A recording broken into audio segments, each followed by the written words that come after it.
Yop tout le monde, c'est Dico, j'espère que vous allez tous très bien. Aujourd'hui on se retrouve pour le 9e numéro de Cyclisme Actu. Et oui, aujourd'hui on va traiter du critérium du Dauphiné au travers de 3 enseignements préalablement choisis. Mais avant ça, petite parenthèse promo, si la gamme Cyclisme Actu vous plaît, si l'aventure sur TEW 2016 également vous plaît et que le projet Moment de légende qui va arriver dans quelques semaines vous hype, n'hésitez pas les gens à réaliser votre coup du chapeau. Le like, l'abonnement et l'activation de la cloche, ça mange pas de pain, c'est totalement gratuit, ça aide la chaîne au référencement et ça permettra bien sûr à cette belle chaîne Dicoams d'agrandir sa belle et grande communauté. Fin de la parenthèse promo, on rentre désormais tout de suite dans le vif du sujet avec certainement le plus important des enseignements, en tout cas pour nous, à Tricolore. Oui, un petit peu de chauvinisme en ce début de vidéo avec la belle semaine française, 3 victoires d'étape, dont 2 de Christophe Laporte, et oui, le routier sprinter de l'équipe Jumbo-Visma qui va chercher 2 belles victoires d'étape, quelques jours en jaune et un maillot vert à l'issue de cette dernière épreuve World Tour préparatoire à la Grande Boucle. On a ici vu Julian Alaphilippe gagner sa première étape depuis la Faune Drôme Classique au mois de février dernier, si je ne dis pas de bêtises. Julian Alaphilippe qui va chercher une première victoire World Tour depuis, oula, belle lurette Julian Alaphilippe en puncher qui dans les 50 derniers mètres a mis ce coup de rein pour notamment dépasser Christophe Laporte et Richard Carapaz et aller chercher une belle victoire d'étape. Et ce geste, et oui les gars, calmez-vous, je suis toujours là, certainement destiné à Patrick Lefebvre qui l'avait un petit peu égratigné ces dernières semaines, on va pas se le cacher, critiquant ses prestations, certainement peut-être à juste de titre pour un manager et un businessman comme lui. On sait Julien a un salaire de champion, il fallait encore qu'il prouve qu'il en était encore un. En tout cas, Julien vient de donner un élément de réponse avec cette belle victoire d'étape et surtout un top 10 au classement général. Oui, il s'est accroché pour aller terminer 10e de ce critérium du Dauphiné. On l'a vu aussi terminer 2e d'une étape derrière Jonas Vingegaard qui était intouchable. On aura le temps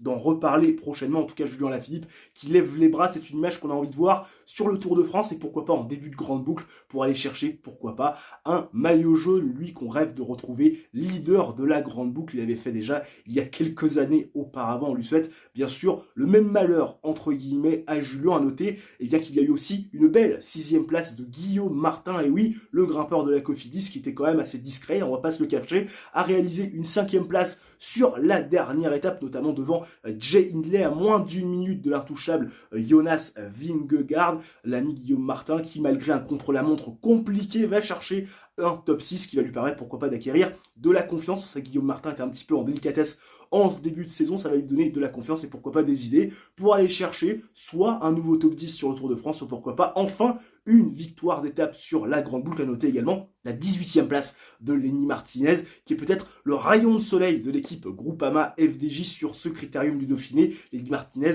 20 ans, le fils de Miguel, bien sûr, champion olympique de VTT il y a quelques années de cela. Lenny Martinez qui va donc chercher un premier top 20 pour sa première participation au critérium du Dauphiné. C'était plutôt prometteur et intéressant bien sûr pour la suite des opérations. Le deuxième enseignement, il concerne bien sûr Jonas Vingegaard qui a été intouchable. Le Danois était au four et au moulin durant ce critérium du Dauphiné, lui qui réalise une saison clairement sans faute. On l'a vu autour du Pays Basque au mois d'avril dernier, qui est allé chercher une magnifique victoire au classement général et également une belle victoire d'étape pour Puncher, l'ami Jonas Vingegaard qui continue son parcours sans faute sur ce critérium du Dauphiné, qui va forcément arriver avec une confiance extraordinaire en vue de la grande boucle. On le sait, il est tenant du titre et il sera le favori à sa propre succession. Jonas Vingegaard qu'on a vu partout sur ce critérium du Dauphiné, on l'a vu emmener le sprint à Christophe Laporte jusque dans les derniers hectomètres. Il était extrêmement fort, on a senti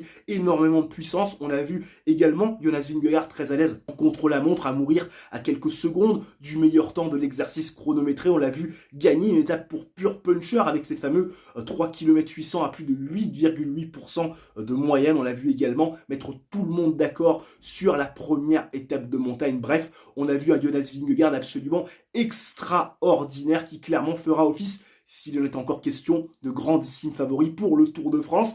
en bataille, bien sûr, avec l'ami Tadej Pogacar qu'on a pu revu en compétition depuis sa chute à Liège-Bastogne-Liège et sa blessure au poignet. On sait que Jonas Vingegaard et Tadej Pogacar sont intimement liés. On espère bien que le Slovène sera en capacité de répondre à Jonas Vingegaard sur la prochaine grande boucle, mais rien n'est moins sûr avec les performances quand même assez extraordinaires et retentissantes de Jonas Vingegaard qui colle plus de 2 minutes 20 à Adam Yates et plus de 3 minutes à l'ami Ben O'Connor qui complète le podium. Bref, un Jonas Vingegaard vraiment intouchable sur sa planète et qui sera à coup sûr le grandissime favori sur la prochaine grande boucle, en espérant qu'il y ait une bataille avec l'ami Tadej Pogacar, en espérant que ce dernier ait retrouvé ses esprits, surtout la pleine possession de ses moyens physiques après sa chute intervenue sur la doyenne Liège-Bastogne-Liège. C'était au mois d'avril dernier.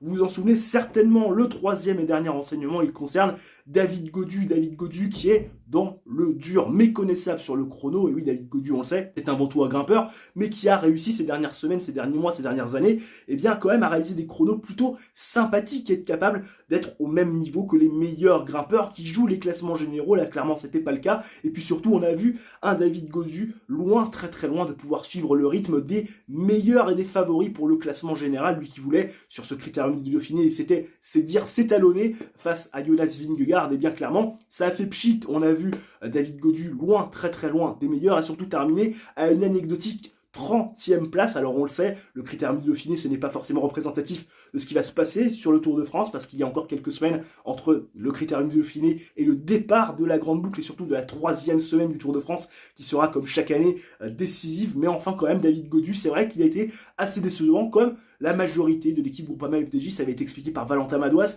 On sait que cette équipe revient d'un stage en altitude. C'est toujours difficile de se remettre de ce genre d'exercice et surtout de ce genre de stage qui est quand même très éreintant physiquement. On sait que généralement ça paye plutôt sur la durée et à moyen terme, mais c'est vrai que là, David Gaudu a été très loin de ce qu'on pouvait attendre de lui. C'est vrai qu'il voulait, ces dernières semaines et ces derniers mois, il l'avait dit, être le leader unique sur le Tour de France. Il s'était exprimé sur le cas Arnaud Démare, notamment sur Twitch, via l'intermédiaire de réseaux sociaux, en disant qu'il ne voulait pas du sprinter maison de la Groupama FDJ, qui voulait vraiment être le seul leader sur le Tour de France. Et moi, je vous le dis, ils ne seront pas trop Arnaud Démare et Thibaut Pinot sur la prochaine grande boucle, parce que clairement, miser tout sur David Gaudu au vu de sa prestation sur le critérium du Dauphiné, ça serait clairement suicidaire. En tout cas, on espère qu'il va retrouver ses esprits et surtout qu'il sera capable, pourquoi pas, d'aller chercher un top 5 et pourquoi pas un podium derrière les intouchables Vingegaard et Pogacar qui normalement devront se faire la guerre pour la première place et le maillot jaune à Paris pour le revêtir bien sûr sur les Champs-Élysées. J'espère que cette vidéo vous aura plu les gens.